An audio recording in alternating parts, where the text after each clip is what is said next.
નમસ્કાર. આજે આપણે નંબર્સની દુનિયામાં એક સફર કરવાના છીએ. એક એવા ખાસ દિવસ વિશે વાત કરીશું જે ગણિત અને વિજ્ઞાનના શોખીનો માટે કોઈ મોટા તહેવારથી ઓછો નથી. જી હા, આજે આપણે વાત કરીશું પાઈ ડે વિશે. તો ચાલો સીધા જ વાત પર આવીએ. આ તારીખ જુઓ, 14 માર્ચ. આમ તો કેલેન્ડરમાં આ એક સામાન્ય દિવસ જેવો જ લાગે નહીં, પણ ગણિતની દૃષ્ટિએ જોઈએ ને તો આ તારીખમાં એક મોટું રહસ્ય છુપાયેલું છે. શું છે એ રહસ્ય? ચાલો આપણે સાથે મળીને એને શોધીએ. એ રહસ્યને સમજવા માટે આપણે પહેલાં ગણિતના એક બહુ જ અગત્યના નંબરને સમજવો પડશે, અને એ નંબર છે પાઈ, જેને ગ્રીક અક્ષર પાઈથી બતાવવામાં આવે છે. તો સવાલ એ છે કે આ પાઈ છે શું? ચલો આને એકદમ સહેલી રીતે સમજીએ. દુનિયાની કોઈ પણ ગોળ વસ્તુ લઈ લો, ભલે નાની બંગડી હોય કે પછી કોઈ મોટું સ્ટેડિયમ. એની જે ગોળાઈ છે એટલે કે એનો પરિઘ, એને જો એના વ્યાસથી ભાગવામાં આવે તો જવાબ હંમેશા એક જ સરખો નંબર આવે છે, અને એ જ જાદુઈ નંબર એટલે પાઈ. તો આ જાદુઈ નંબરની કિંમત શું છે? એ છે લગભગ 3.14. પણ અસલી મજા તો એ છે કે આ તો ખાલી શરૂઆત છે.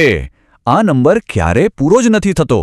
એ અનંત સુધી ચાલ્યા જ કરે છે અને ક્યારેય રિપીટ પણ નથી થતો. પણ હા, આપણી ગણતરી સહેલી બનાવવા માટે આપણે એના પહેલા 3 આંકડા જ વાપરીએ છીએ, 3.14.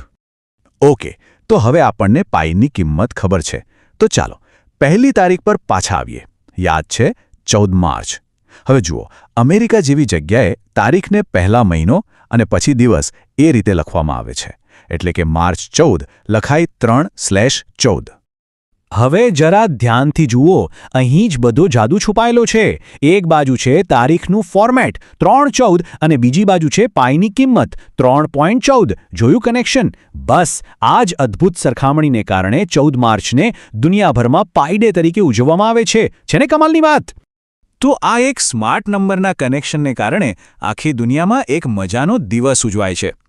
તો ચાલો જોઈએ કે આ દિવસે લોકો શું કરે છે અને એનું શું મહત્વ છે. આ દિવસ ગણિતના વિદ્યાર્થીઓ, ટીચર્સ અને વૈજ્ઞાનિકો માટે તો જાણે કોઈ તહેવાર જેવો છે. પણ સાચું કહું તો આ માત્ર એક નંબરની ઉજવણી નથી.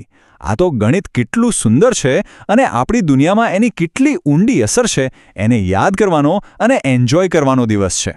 આ દિવસે તો સ્કૂલ અને કોલેજોનો માહોલ જ કંઈક અલગ હોય છે.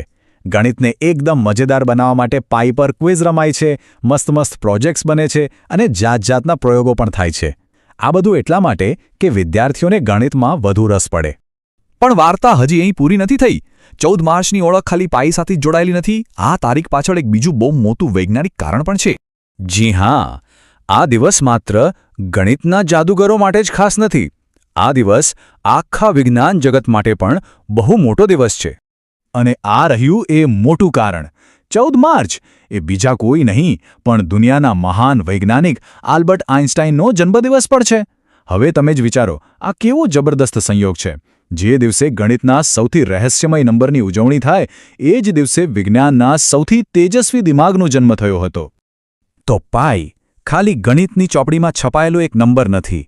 પુલ કેવી રીતે બને ત્યાંથી લઈને બ્રહ્માંડના મોટા રહસ્યો ઉકેલવા સુધી દરેક જગ્યાએ એ આપણી સાથે છે.